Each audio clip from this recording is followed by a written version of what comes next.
1 minute 53 second ইতিহাসের পাতায় লেখা থাকবে। 1 মিনিট 53 সেকেন্ডের একটা ভিডিও পুরা বাংলাদেশ কাঁপিয়েছিল। আর ইতিহাসের পাতায় এইটাও লেখা থাকবে যে বাংলাদেশের এক একটা মানুষ ছিল এক একটা ইমানদার। তারা ঠিকই গোপনে 1 মিনিট 53 সেকেন্ডের ভিডিও দেখে মজা নিত, আবার টিকটকে এসে তারা ইমানদার সাইজা এটা নিয়ে সমালোচনা করে।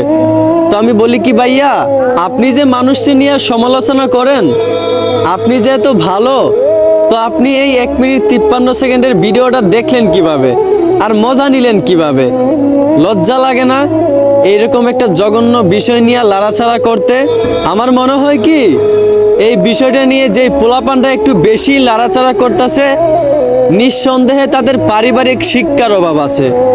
আশা করি বুঝতে পারছেন। ধন্যবাদ।